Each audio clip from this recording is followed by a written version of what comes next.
El conflicto de los siglos. Como la ley de amor y del fundamento del gobierno de Dios, la dicha de todos los seres creados dependían de su perfecta armonía con los grandes principios de justicia. Dios quiere que todas sus criaturas le rindan un servicio de amor y homenaje que provengan de la apreciación inteligente de su carácter. No le agrada la sumisión forzosa y da a todos libertad para que le sirvan voluntariamente. El conflicto de los siglos. Adquiérelo ahora en el número de teléfono que está en pantalla.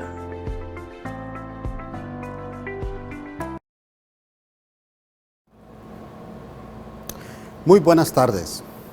Bienvenidos una vez más al estudio bíblico de todos los sábados en su programa Volviendo a las Sendas Antiguas. Es un placer, es un honor que usted nos acompañe en la lucha por hacer crecer nuestro conocimiento de la santa palabra de Dios y así fortalecer nuestra fe. Lámpara es a mis pies tu palabra y lumbreras a mi camino, dice el Salmo 119, 105. Pero para que esa palabra sea lámpara y lumbrera a nuestro camino, tenemos que estudiar la santa palabra de Dios. Es la única manera, no hay otra forma.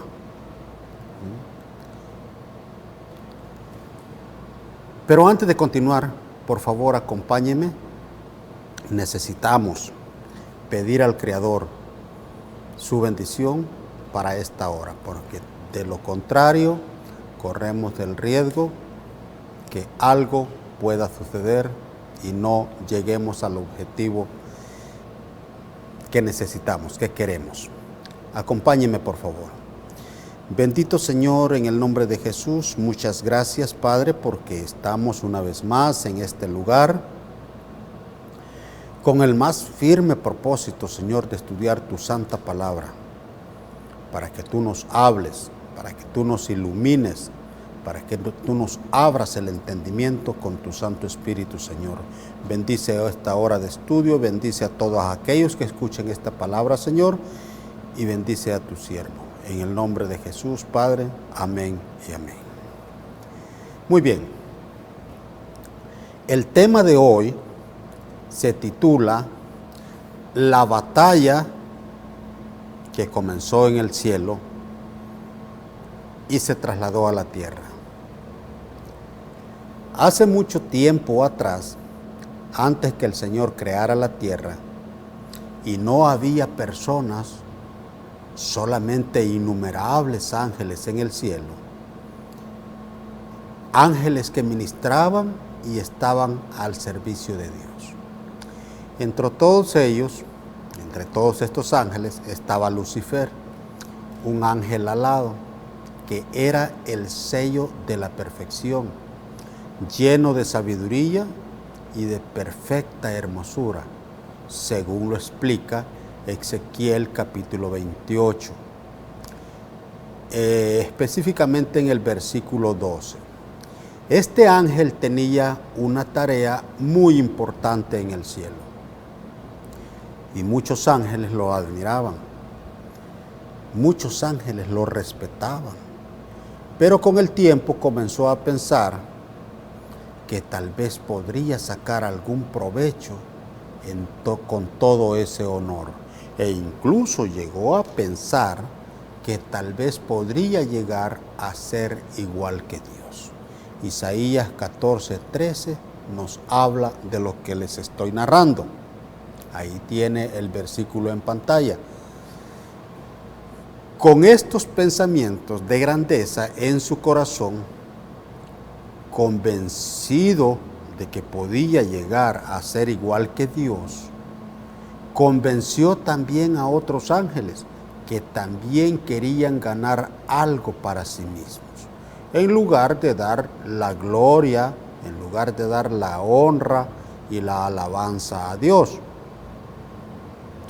Apocalipsis capítulo 12, versículo del 7 al 9, nos describe parte de esa batalla.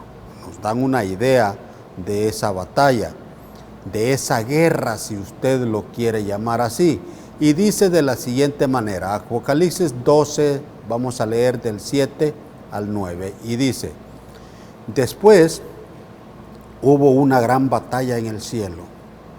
Miguel y sus ángeles luchaban contra el dragón. ¿Quién es Miguel? El Señor Jesús y sus huestes celestiales. ¿Quién es el dragón? Satanás. Y luchaban el dragón y sus ángeles, pero no prevalecieron, ni se halló ya lugar para ellos en el cielo. Y fue lanzado fuera el gran dragón, la serpiente antigua que se llama Diablo y Satanás, el cual engaña al mundo entero. Fue arrojado a la tierra y sus ángeles fueron arrojados con él. Mire, después que el Señor creó la tierra, aquella batalla que comenzó en el cielo se estaba trasladando a la tierra. Satanás se había propuesto a engañar también a los hombres de la misma manera como engañó a algunos ángeles, para que se unieran, o sea, para que los hombres también se unieran a él en su lucha en contra del Dios Altísimo.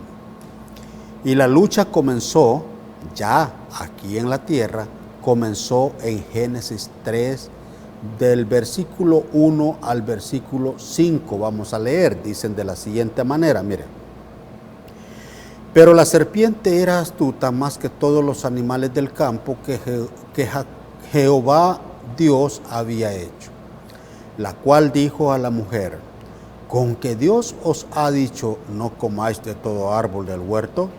Y la mujer respondió a la serpiente: del fruto de los árboles del huerto podemos comer, pero del fruto del árbol que está en medio del huerto, dijo Dios, no comeréis, porque el día no comeréis de él ni le tocaréis, para que no muráis.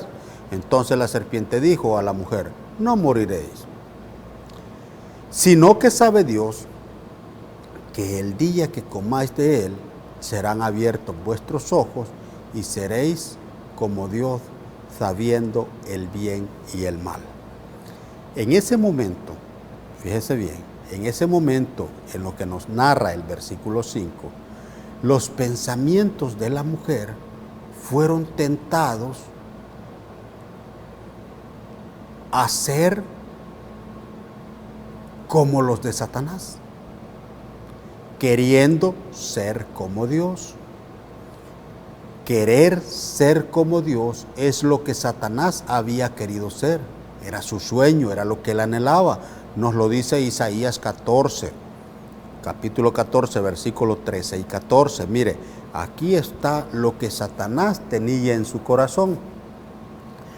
Tú que decías en tu corazón: subiré al cielo en lo alto, junto a las estrellas de Dios levantaré mi trono, y en el monte del testimonio me sentaré, y a los lados del norte. Versículo 14, sobre las alturas de las nubes subiré y seré semejante al Altísimo. Esa misma idea era lo que Satanás le estaba tratando de meter en su mente a Eva, cuando le dice: no moriréis, sino que sabe Dios que serán abiertos vuestros ojos y seréis como Dios, sabiendo el bien y el mal. La misma idea, esas mismas intenciones pasaron por la mente de la mujer. Esa misma forma de pensar es la que Satanás le transmitió a la mujer. Le había funcionado con una tercera parte de los ángeles del cielo, y le estaba funcionando con la mujer. Pero el Señor, en su infinita sabiduría, en su infinita misericordia, tenía preparado un plan. Tenía listo 2 corderitos para ser sacrificados, representando a Jesús, y de esa manera darle la oportunidad a Adán y a Eva de enmendar su error, luego que fueron contaminados, luego que fueron engañados por la serpiente. Y aunque Adán y Eva inventaron su error, fíjese, su pecado siempre les trajo consecuencias. De una de ellas queremos hablar ahora. Consecuencias hubieron muchas, pero vamos a hablar de una de esas consecuencias que generó el pecado. Génesis capítulo 3, versículo 15. Mire cómo dice: y pondré enemistad entre ti, le dijo a la serpiente, y la mujer, entre tu simiente y la simiente suya. Esta te herirá en la cabeza y tú le herirás en el carcañal. Cuando dice simiente se refiere a la descendencia, o sea, a los hijos. Lo curioso de esto es que tanto la mujer como la serpiente tienen cada cual su descendencia. Ahora, ¿cuál sería la descendencia de la mujer? ¿Y cuál sería la descendencia de la serpiente? Pues todos los seres humanos, todos hemos nacido por medio de la carne de la mujer. Los descendientes, mire, los descendientes de la mujer son todos aquellos hijos de Adán y Eva que, al igual que ellos, decidieron seguir el ejemplo de sus padres e enmendar su error que heredaron de sus padres, obedeciendo a Dios, en obediencia a Dios, ¿verdad? Heredaron la maldición del pecado, heredaron la maldición del error, pero decidieron regenerarse, decidieron arrepentirse y seguir el ejemplo de sus padres, pidiéndole perdón a Dios. Pero la descendencia de la serpiente serían todos aquellos hijos de Adán y de Eva también en la carne, que decidieron ser rebeldes a Dios. Un ejemplo claro es el de Caín y el de Abel. Jesús también lo mencionó en San Juan 4, capítulo 8, versículo 44. Dice: vosotros sois de vuestro padre el diablo, y los deseos de vuestro padre queréis hacer. De allí, fíjese bien, de allí toda la humanidad se divide en dos grupos. No en que si unos pecaron y otros no, ya que según Romanos capítulo 3, versículo 23 dice: por cuanto todos pecaron y están destituidos de la gloria de Dios. Es decir que en cuanto a pecado, ni usted, ni yo, ni nadie estamos exentos. Es decir, que nadie puede decir que no ha pecado nunca, por muy creyente o por muy cristiano que sea. El punto no es ese, sino que quienes están peleando la batalla por vencer el pecado. Eso es lo que marca la diferencia. Entonces, fíjese bien, en Génesis 3:15, la humanidad se divide en dos grupos. Los que estamos en una lucha constante por vencer el pecado y obedecer a Dios, y los que se dedican a gozar de este mundo en una rebeldía abierta en contra de Dios, en obediencia a Satanás. Por eso es que en el libro de Apocalipsis se describe la humanidad entera, representada por, fíjese bien, en Génesis ya vimos que la humanidad se divide en dos grupos: la descendencia de la mujer y la descendencia del hombre, de la serpiente, ¿verdad? En el capítulo 12 de Apocalipsis aparece una mujer pura, porque en Apocalipsis estos mismos dos grupos, estas dos descendencias, se dividen, o sea, en dos grupos también, solo que se representan con diferentes símbolos. dos mujeres. En el capítulo 12 aparece una mujer pura que representa al pueblo de Dios. Mientras que en el capítulo 17 de Apocalipsis aparece una mujer ramera, en representación a aquellos que no quieren saber de Dios. Dos grupos. En Génesis está la descendencia de la mujer y la descendencia de la serpiente.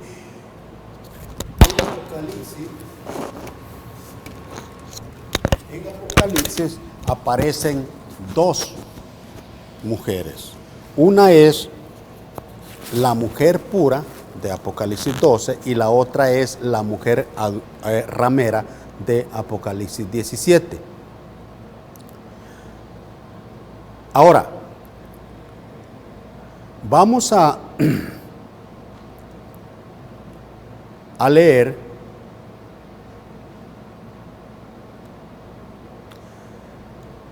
de nuevo Génesis. Mire, Génesis 3:15 dice: y pondré enemistad entre ti y la mujer, entre tu simiente y la simiente suya. Esta te herirá en la cabeza y tú le herirás en el calcañar. ¿A qué creen ustedes que se refiere cuando dice pondré enemistad entre ti y la mujer? Entre tu simiente y la simiente suya.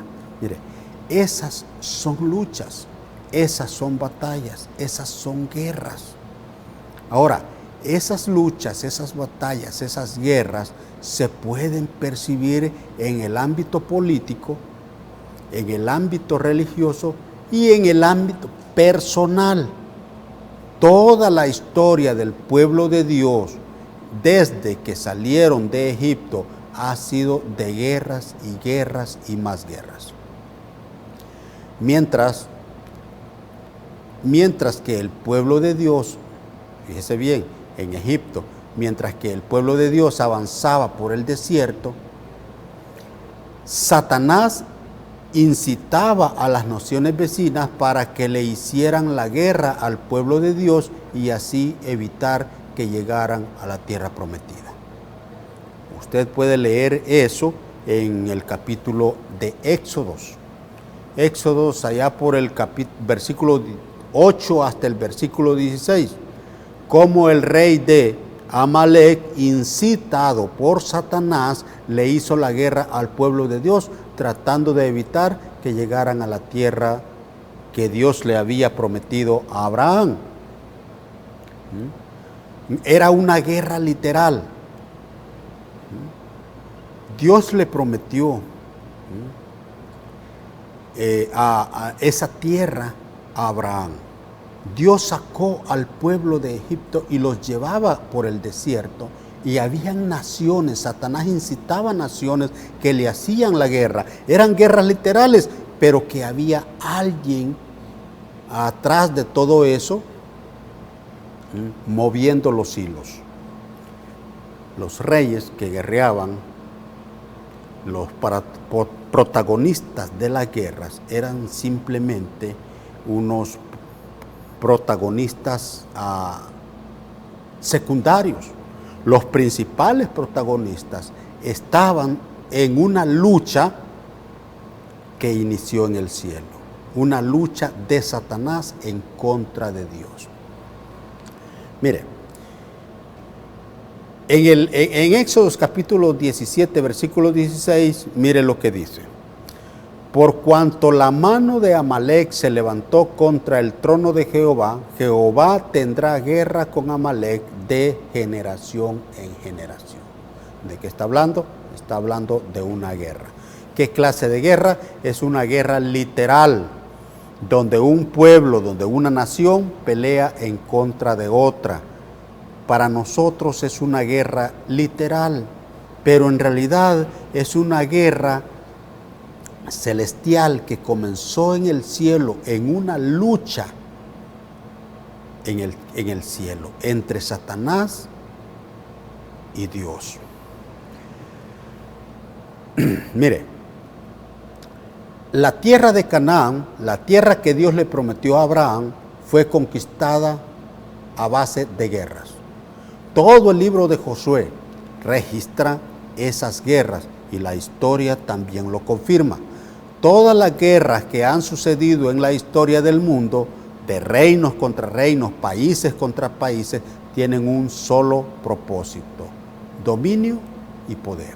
Ese es el propósito, tanto en política como económicamente. Y si no, ¿por qué cree? Mire, les voy a decir algo. ¿Por qué cree que en la actualidad Estados Unidos y China no se pueden entender? Ambos son rivales comerciales, precisamente por el poder, por el dominio. Las naciones más poderosas provocando guerras entre las naciones pequeñas. Eso ha sido así desde el principio de la historia del mundo hasta la fecha. ¿Para qué? Para debilitar sus economías y poder mantenerlas subyugadas de una forma dependientes económicamente.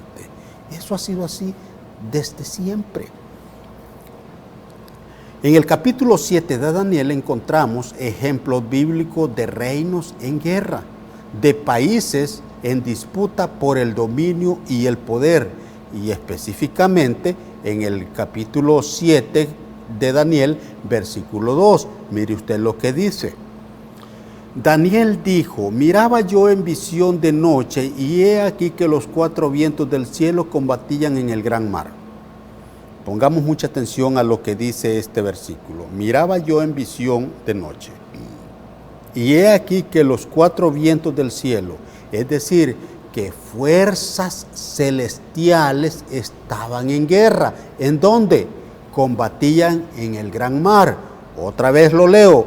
Miraba yo en visión de noche, y he aquí que cuatro vientos del cielo combatían en el gran mar. Ahora, ¿qué es esto del mar?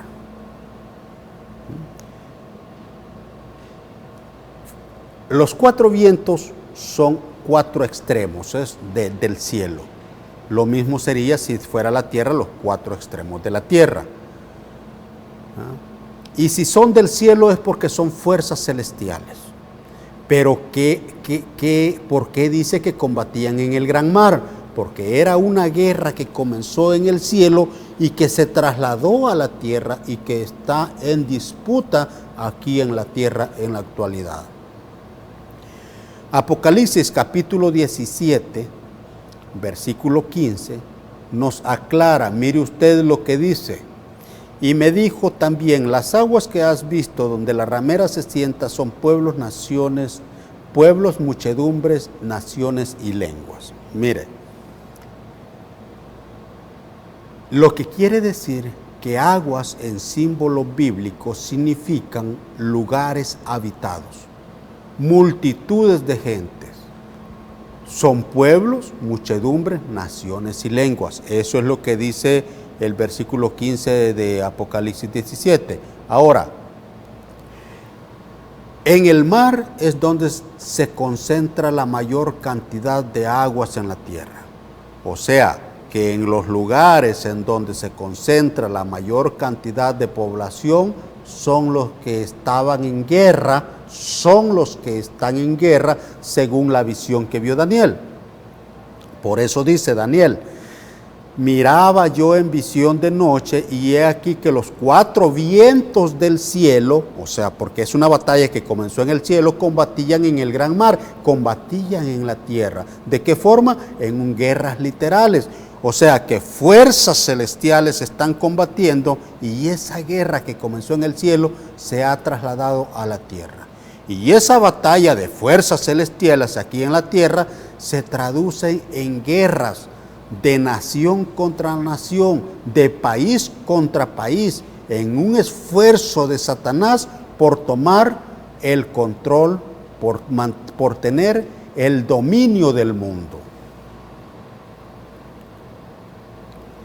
El interés de Satanás es que el mundo se rebele en contra de Dios. Él quiere dominar el mundo. Este mundo rebelde quiere que este mundo rebelde domine el mundo, porque a través de ellos Él domina el mundo. Un dato bien importante es que en este conflicto bíblicamente, solo se involucran dos partes. Mire, a esas dos partes en Génesis, vamos a recopilar un poco. En Génesis 3:15 se les llama las dos simientes. La simiente de la mujer y la simiente de la serpiente. En Apocalipsis 12:1 aparece, representando la simiente de la mujer, aparece una mujer pura vestida del sol. Esa es una mujer pura que también representa la iglesia. En Apocalipsis 17:1 encontramos a una mujer ramera. La mujer pura de Apocalipsis 12 está representando la simiente de la mujer de Génesis 3:15.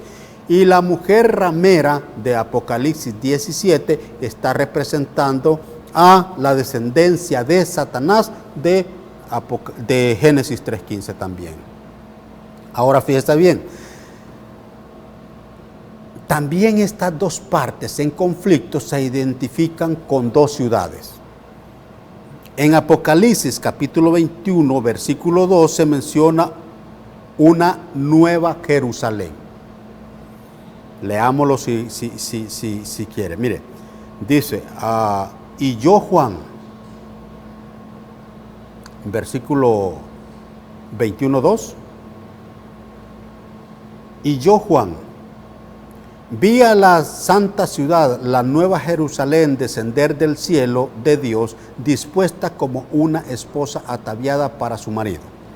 Está hablando de la iglesia, está hablando de una ciudad que también representa al pueblo de Dios, una ciudad que también representa a la simiente de la mujer. Ahora mire, en Apocalipsis 17:5 se menciona otra ciudad, pero mire cómo se le llama, Babilonia la Grande, la madre de las rameras. O sea, que los dos grupos en conflicto que se dividen en Génesis 3:15 y se define como la descendencia de la mujer y la descendencia de Satanás, en Apocalipsis se mencionan como la mujer pura y la mujer ramera, y también como la ciudad, la nueva Jerusalén o Babilonia. Ahora, estas dos ciudades aparecen por primera vez en el libro de Génesis. En Génesis 11:9 aparece por primera vez la ciudad de Babel, que es Babilonia, y significa confusión. ¿Por qué? Allí dice el versículo, porque allí confundió Jehová el lenguaje de toda la tierra. Solo que en Génesis está hablando de una Babilonia literal, mientras que en Apocalipsis está hablando de una Babilonia religiosa, pero la idea es la misma. En Génesis hubo una confusión de lenguas y en Apocalipsis habla de una confusión de creencias, de una confusión religiosa, una confusión en el entendimiento o discernimiento de la santa palabra de Dios, razón por la cual hay muchas religiones hoy en día. Ahora fíjese, en Génesis 14:18 aparece la palabra Salem, que es Jerusalén. La palabra Salem, que es Jerusalén. En toda la Biblia se menciona estas dos ciudades, tanto Jerusalén como Babilonia. Es solo que en algunas veces está hablando de ciudades literales, de países literales, y otras veces está usando su nombre como símbolo para identificar los que obedecen a Dios y los que desobedecen y los que obedecen a Satanás. Las dos simientes de Génesis 3:15, las dos partes en conflicto, de aquel conflicto que comenzó en el cielo y que se trasladó a la tierra. Entonces, Jerusalén y Babilonia, más allá de ser dos ciudades, geográficamente hablando, están representando una lucha entre Dios y Satanás. Y como dijimos antes, una batalla que comenzó en el cielo y que se trasladó a la tierra, y que aquí en la tierra nosotros percibimos esta lucha de tres maneras. Con guerras literales, países queriendo dominar el mundo, Satanás incitando naciones para dominar el mundo, para tomar el control del mundo, algo a lo que hoy en día nosotros le llamamos potencia. Y la otra es persecuciones religiosas. Esa batalla se percibe de esa manera, con guerras literales entre naciones, persecuciones religiosas, además de la lucha espiritual que cada uno tenemos internamente tratando de vencer el yo. De tres formas esta lucha que comenzó en el cielo se percibe en la tierra. Ahora, fíjese bien, para poder entender mejor el tema que estamos estudiando, vamos a leer en Daniel capítulo 1, versículo 1. Dice de la siguiente manera: en el año tercero del reinado de Joacim, rey de Judá, vino Nabucodonosor, rey de Babilonia, a Jerusalén y la sitió. La palabra sitiar era una forma cruel de debilitar el enemigo. Es decir, que llega el ejército de Nabucodonosor, rodea la ciudad de Jerusalén, y no dejaba que nadie pudiera entrar ni salir de la ciudad. Por lo tanto, nadie podía ir al campo a trabajar, nadie podía salir a abastecerse de alimento, ni comprar ni vender, nada. Y desde el más pequeño hasta el más viejo, hasta el más anciano, sufría las consecuencias de este sitio. Tan duro era esta situación que, según Primera de Reyes, capítulo 6, versículo 28, relata el caso de donde la gente cocinaba aún a sus propios hijos para comérselos. Imagínense, tan duro era la situación. Ahora, ¿quién era Joacim? ¿Quién era ¿Quién era Joacim? Joacim era rey de Judá y Jerusalén era su capital del reino. ¿Se da cuenta? Aquí está Jerusalén representando la batalla. ¿Quién era Nabucodonosor? Rey de Babilonia. Allí están Babilonia y Jerusalén representando las dos partes del conflicto que comenzó en el cielo y que se ha trasladado a la tierra. Ahora, el problema que tuvo Joacim nos lo explica Segunda de Crónicas, capítulo 36:5. Mire lo que dice: cuando comenzó a reinar Joacim era de 25 años y reinó 11 años en Jerusalén e hizo lo malo ante los ojos de Jehová su Dios. Es decir, que el rey Joacim se rebeló en contra de Dios e incitó al pueblo a rebelarse también.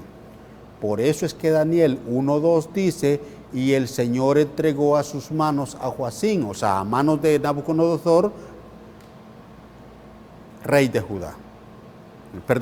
Entregó a Joacim, rey de Judá, en manos de Nabucodonosor, rey de Babilonia. Y en Segunda de Crónicas dice también, versículo 6, dice: y subió contra Nabucodonosor, rey de Babilonia, y lo llevó a Babilonia atado con cadenas. Y luego en Daniel capítulo 1, versículo 2, sigue diciendo, mire usted lo que dice. Dice: y el Señor entregó en sus manos a Joacim, rey de Judá, y parte de los utensilios de la casa de Dios, y los trajo a tierra de Sinar, a la casa de su Dios, y colocó los utensilios de la casa del tesoro de su Dios. Mire, según lo que está aquí diciendo, en todo lo que tiene que ver con guerras entre naciones, se involucra la política. Aquí esto es política. Estamos hablando de naciones. Todos los reyes, todos los presidentes tienen sus consejeros, hay un congreso, hay senadores. Ellos se reúnen, discuten la guerra, toman decisiones. Eso es política. Y lo que tiene que ver con algo, ahora, fíjese bien, lo que tiene que ver con algunos dioses, eso implica la religión. Y aquí están involucrando ambas, tanto política como religión. Cuando Nabucodonosor trae los utensilios sagrados del Dios Altísimo y los mete a la casa de su Dios, es una muestra para él y para los babilónicos de esa época que su Dios había vencido al Dios de Israel. Esa es una muestra, esa es una batalla que nosotros podemos percibir que los judíos, los israelitas percibieron de manera literal, pero que tienen que ver con una batalla celestial. Pero la batalla no termina ahí, la batalla continúa. Sigue diciendo, versículo 3, mire, estamos en el libro de Daniel, Daniel 1. Y dijo el rey Aftenaz, jefe de sus eunucos, que trajera de los hijos de Israel, del linaje real de los príncipes.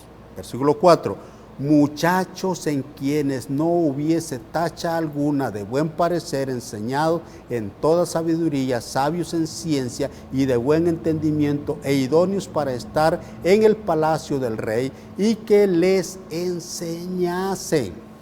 ¿Qué les iban a enseñar? Las letras y las lenguas de los caldeos. ¿Qué cosa iban a recibir estos muchachos? Educación.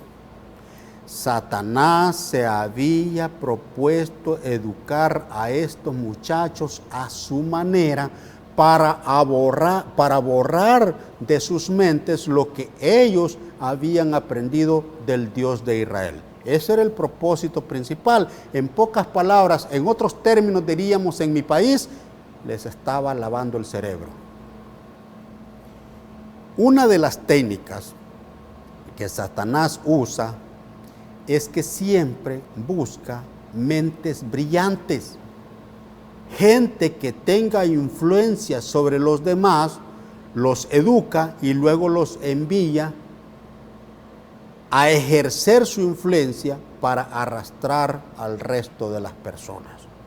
Por eso es que Daniel y sus amigos, después que fueron educados, fueron puestos en cargos importantes sobre su mismo pueblo. Fueron nombrados gobernadores de su mismo pueblo. Y el versículo 6 dice, mire, entre estos estaba Daniel, Ananías, Misael, Azarías y los hijos de los hijos de Judá. Ahora, fíjese bien, estoy tratando de correr porque es mucha la información y el tiempo puede que no nos alcance. Para alcanzar sus propósitos, Satanás ataca 3 áreas de la vida de los hombres, tal que quiere cambiar. Primero, su identidad. Trata de cambiar su identidad. Luego, trata de cambiar su alimentación y también su educación. Satanás sabía y sabe también hoy en día que dañando estas 3 partes, estas 3 áreas del ser humano, está afectando 3 áreas muy importantes que hacen que el ser humano pierda su rumbo. Lo que comemos afecta la mente. Afecta la mente. Ahora, fíjese bien, en Daniel capítulo 1, versículo 7, intenta a cambiarle su identidad.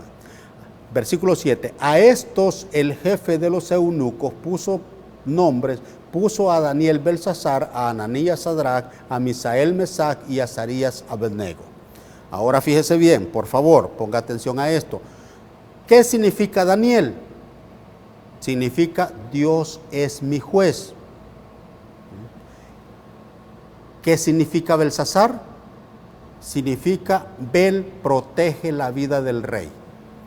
El mismo nombre del dios de Babilonia, Bel. ¿Se acuerdan de Bel Marduk, el dios de Israel? O sea, está tratando de cambiar su identidad. Ahora mire el caso de Ananías. ¿Qué significa Ananías? Significa amado del Señor. ¿Qué nombre le pusieron a Ananías? Le pusieron Sadrach. ¿Qué significa Sadrach? Iluminado del Dios Sol. Un nombre pagano. Misael significa quién es como Dios. Lo llamó Misac. ¿Qué significa Misac? ¿Quién es como Venus? ¿Usted no me cree? Busque en el internet, busque este tipo de información, es fácil encontrarla. Azarías, el Señor es mi ayudador, eso significa Azarías. ¿Cómo lo llamaron? Abed-nego. ¿Qué significa? Siervo de Nego. Siervo de un dios babilónico. Así quiso cambiar la identidad de estos muchachos, porque una persona que no sabe, que no tiene identidad, no sabe ni quién es, no sabe ni ni de dónde viene, ni a dónde va.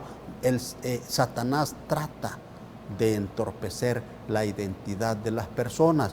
Por eso es que en la teoría, fíjese bien, yo me acuerdo cuando iba a la escuela, de la teoría de Darwin, le llamaban la teoría Darwin, que el hombre desciende del mono. Eso no puede ser de Dios. Tampoco la teoría de este famoso del Big Bang. ¿Podrá ser de Dios? Algo que viene de la nada, su fin es la nada. Ese tipo de teorías intentan cambiar la identidad de las personas, sobre todo del cristiano. En este caso lo estaban tratando de hacer con Daniel. Otro punto importante es la alimentación. Alegremente Daniel y sus amigos reconocían cuáles eran las comidas recomendadas, las comidas permitidas y las comidas prohibidas por Dios, y tomaron una decisión, la mejor decisión, según lo dice el versículo 8. Dice que Daniel propuso en su corazón no contaminarse con la porción de la comida del rey, ni con el vino que él bebía. Pidió por tanto al jefe de los eunucos que no se le obligase a contaminarse. Mire lo que dice el versículo 12. Te ruego que hagas la prueba con tus siervos por 10 días y nos des de comer agua, y nos den legumbres a comer y agua a beber. Daniel estaba consciente que estaba viviendo tiempos difíciles y necesitaba mantener su cuerpo y su mente funcionando al 100. Para tener un mejor discernimiento del tiempo que estaba viviendo, un mejor desempeño en el momento de tomar decisiones, y para eso necesitaba tener buena salud. Por eso Daniel decidió únicamente comer los alimentos recomendados por Dios. Creo que es Génesis 19. Ellos sabían que tener buena salud no es producto de la casualidad. Es decir, que lo que afecta a tu cuerpo, lo que afecta a nuestro cuerpo, afecta también nuestra mente. Y lo que afecta a nuestra mente, afecta nuestra espiritualidad. Escuche bien. Lo que afecta a nuestro cuerpo afecta a nuestra mente, y lo que afecta a nuestra mente afecta a nuestra espiritualidad. Por eso es que es importante lo que comemos, y debemos de elegir, porque se trata de decisión. Daniel tomó una decisión. Tenemos que decidir entre qué vamos a comer. O comemos las comidas recomendadas por Dios, o comemos incluimos también en nuestra dieta las comidas prohibidas. Decisión personal de cada quien. Otro punto importante es la educación. Versículo 4, mire lo que dice el versículo 4 de Daniel 1. Muchachos en quien no hubiese tacha alguna, de buen parecer, enseñados en toda sabiduría, sabios en ciencia y de buen entendimiento, e idóneos para estar en el palacio del rey, y que sean enseñados, ¿qué? que se les enseñase, o sea, está hablando de educación, las letras y las lenguas de los caldeos. Para una persona común en estos días, entre más estudia, más oportunidades. Sin embargo, la educación juega un papel muy importante para la salvación. Daniel iba a ser educado según las letras y la lengua de los caldeos. ¿Para qué? Para convertirse en un sabio de Babilonia. Ese era el propósito del rey, eso era lo que quería. ¿Y quiénes eran los sabios de Babilonia? Según lo explica Daniel capítulo 2, versículo 2. Mire, estaban los magos. Ahí tiene el versículo. Habían magos, habían astrólogos, habían encantadores, habían caldeos. Magos, astrólogos. ¿Quiénes eran los magos? Magia. Astrólogos, los que estudiaban los astros. Encantadores, caldeos. Daniel tenía que sacar esas 4 materias. Daniel tenía que estudiar esas 4 materias. Los amigos de Daniel tenían que entender, o sea, eso es educación. ¿Qué es lo que está tratando Nabucodonosor? Está tratando de educar a estos muchachos a su manera. ¿Qué es lo que quiere conseguir con eso? Está tratando de borrar de su mente todos los principios, todo el conocimiento que ellos habían aprendido de su Dios. Está tratando de borrar todo ese conocimiento, reemplazar todo ese conocimiento con conocimiento babilónico. Quiere convertirlos en sabios, magos, astrólogos, encantadores, caldeos. Quiere que aprendan las letras y las lenguas de los caldeos. Pero Daniel tenía que sacar esas 4 materias. Pero gracias, fíjese bien, gracias a su buena alimentación, porque Daniel propuso en su corazón comer saludable y no contaminarse con las comidas del rey, gracias a que él tenía su cuerpo funcionando en un 100%, Daniel podía tener también, ¿verdad? O sea, el hecho de tener una mente, o sea, comer saludable, le permitía estar saludable. Y estar saludable le permitía poder discernir bien la educación que le estaban dando. Y no dejarse influenciar con aquellas teorías que en vez de acercarnos a Dios, nos alejan de Dios. Daniel tenía la capacidad porque tenía un cuerpo saludable. Si Daniel no se hubiera cuidado de no contaminarse con las comidas inmundas que comían en el palacio, Daniel podía haber tenido una mente torpe, una mente embotada, y no hubiera podido discernir este tipo de cosas. Tampoco hubiera tenido la capacidad de tomar tu decisión. Pero, porque Daniel propuso en su corazón no contaminarse con las comidas del rey, su cuerpo estaba saludable y eso le permitió poder identificar este tipo de enseñanzas, y además le dio fuerza para poder tomar la mejor de las decisiones al momento de decidir en alguna cosa, ¿no? Daniel conocía todo eso, pero no es algo que Dios le mandó por arte de magia. Él tuvo que tomar una decisión. Eso les permitió contrarrestar las estratagemas de Satanás por medio de Nabucodonosor, al querer cambiarles su identidad, al querer a través de la educación y la alimentación. 3 cosas importantes que nosotros tenemos que tomar en cuenta. La alimentación del cristiano es muy importante. No podemos andarle echando cualquier tontera a nuestro cuerpo. No podemos. Necesitamos creer, pensar, aceptar, reconocer y al mismo tiempo decidir que tenemos que cuidar este cuerpo que es templo y morada del Espíritu Santo.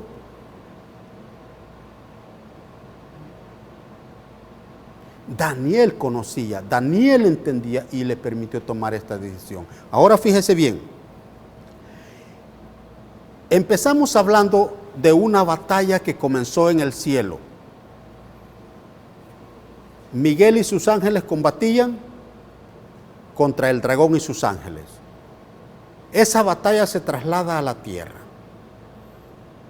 Empezó en Génesis 3:15 con las 2 simientes, en enemistad entre las 2 simientes. En Apocalipsis las identificamos como las 2 mujeres, la mujer pura y la mujer ramera. Y luego tenemos las 2 ciudades, Jerusalén y Babilonia. En la época de Daniel tenemos Jerusalén y Babilonia, representando la batalla que comenzó en el cielo, ¿no? Percibimos esa guerra, esa batalla de manera literal, países contra países, naciones contra naciones. Percibimos esa guerra de manera religiosa, esa batalla religiosa, de forma religiosa. Los utensilios de Dios fueron llevados y puestos en el templo del dios de Babilonia, de ¿cómo se llama? Marduk. Eso tiene que ver con religión. Y luego, la otra forma en que percibimos esa batalla es la forma individual de nosotros mismos, donde nosotros tenemos que tomar nuestras propias decisiones, como lo hizo Daniel y como lo hicieron sus amigos. Marduk, ese es el nombre del dios, Marduk. Entonces, fíjese bien, esa misma estratagema Satanás está usando hoy en día y nosotros nos damos con tanta programación tóxica que sale en la televisión. Demasiada información tóxica que producen las compañías cinematográficas hoy en día, los canales de televisión, nos están lavando el cerebro, nos están alejando de Dios y nosotros ni cuenta nos damos, porque no tenemos una educación adecuada. Nuestro cuerpo no está saludable para poder discernir, para poder identificar ese tipo de estratagemas satánicas. La batalla comenzó en el cielo y está aquí en la tierra y está en su peor apogeo y falta mucho más. Así que, mis hermanos, a tomar nota de todo esto, a darle el valor necesario a todo esto y a poner atención, pero principalmente pedir la dirección del cielo. El Señor dijo: fuera de mí nada podéis hacer. El tiempo se nos ha terminado. La próxima semana continuamos con un tema más. Quedan invitados y que el Señor los bendiga. La estrategia divina por el cual el Señor piensa traer al mundo a una conciencia de Jesucristo es el crear en medio del mundo una familia, un modelo de familia con un estilo de vida, un hogar de luz y bendición, para que los hombres y las mujeres en todo el mundo se reúnan alrededor de valores y principios y pongan a disposición de todas las gentes su maravilloso plan eterno de amor. Vivimos en un mundo de relaciones frustradas, luchas por la supremacía, el poder, que dan lugar a la división y al desorden. Nunca hubo tan gran diversidad de fe en la cristiandad como hoy, que ha dado lugar a una gran confusión y apostasía. Si queremos mantener nuestra fe viva, es necesario restaurar la verdad hoy. El profeta dice que en el tiempo del fin los sabios entenderán, Cuando esto se cumpla, habrá unidad de fe entre todos aquellos a quienes Dios ha impartido su Santo Espíritu. Compartamos juntos de un tiempo de una genuina renovación del corazón por una vital conexión con Dios, a fin de que el carácter sea transformado a su divina similitud. Únete, acércate y forma parte. Todo comienza en el seno de nuestro hogar. Contáctenos a la línea de evangelización 310-547-7060.